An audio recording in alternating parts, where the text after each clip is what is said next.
Right, let's go now to a man who knows just how truly toxic the Labor Party was under the reign of Daniel Andrews, former Labor power broker, of course, former Labor MP, now Democratic Labor MP, Adem Somyurek. Adem, welcome to the program. I got to tell you, momentous day for Labor, momentous day for the state, and of course, you and Andrew, well, you're his nemesis in many respects. You have a long history. What's your theory behind today's snap decision? Well, we do go back a long way. Daniel Andrews and I went on the same factional deal in 2002. And it is interesting that he leaves now, despite me living precariously. My theory, look, even when I was large and in charge in the Labor Party, we knew Dan was going to go because he had been telling us. We were preoccupied with trying to find a successor from the right. There were some left candidates. There were a couple of left candidates, Jill Hennessy and Jacinta Allen. We really wanted to sort of groom a right candidate. So I had known he was going to go for a long time, but the timing is very, very interesting because the Dan I know will not be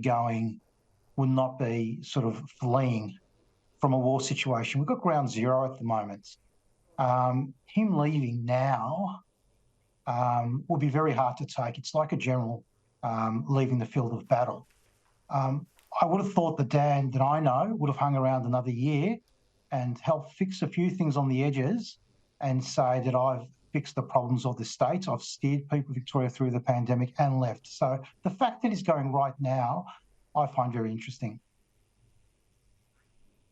Yeah, I was just talking to Andrew Clennell, and my theory is that once he got the deal from the Prime Minister last week, where it was announced there would be no Royal Commission, so no opportunity to compel witnesses, subpoena documents, there'd be no interrogation, even for this whitewash inquiry of any decisions at a state level.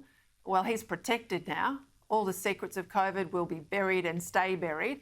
And we've yet to see anything come out of the various IBAC reports into him. Do you think we will ever, as Victorians, get to the bottom of what went on behind closed doors during his time in office?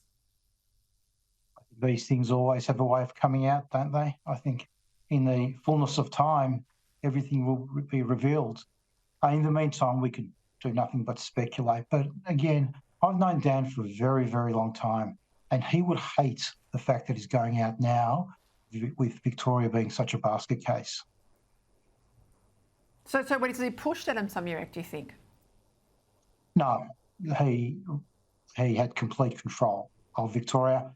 The Socialist left governs the Victorian Labor Party, and he was unassailable in the Victorian Parliamentary Caucus.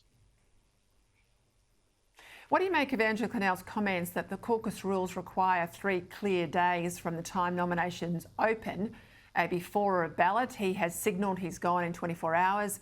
The expectation is there'll be a ballot almost immediately. That means that unless it's uncontested, he will have to likely wait a bit longer. There has to be that 3-day period.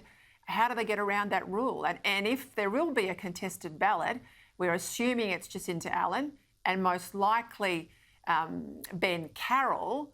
Is there any other name we should be aware of tonight? Look, just in terms of the caucus rules, once upon a time I could have told you exactly what sub-rule the caucus rules were under.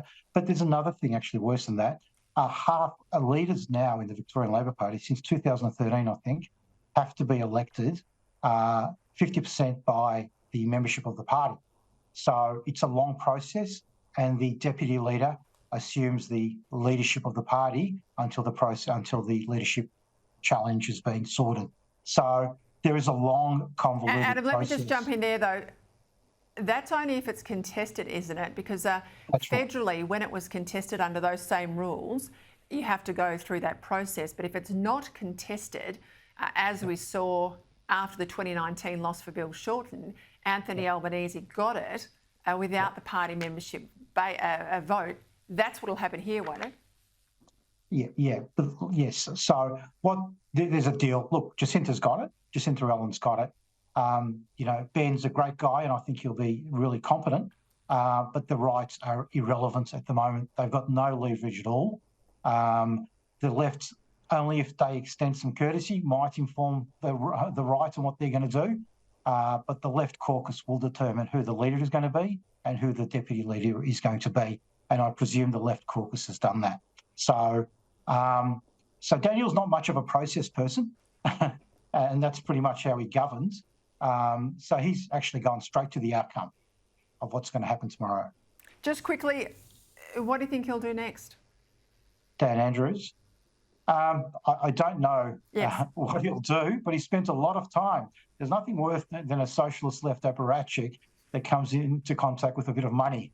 So he's been on pretty good terms, almost running a plutocracy there with some with people with a lot of money. So I presumed he'll be looked after, but he will always have a plan, and no doubt he's got a plan.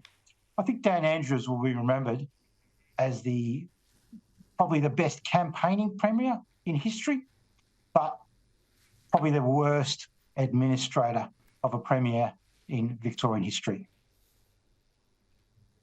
Adem Somyurek, former Andrews government minister there, thank you for your time.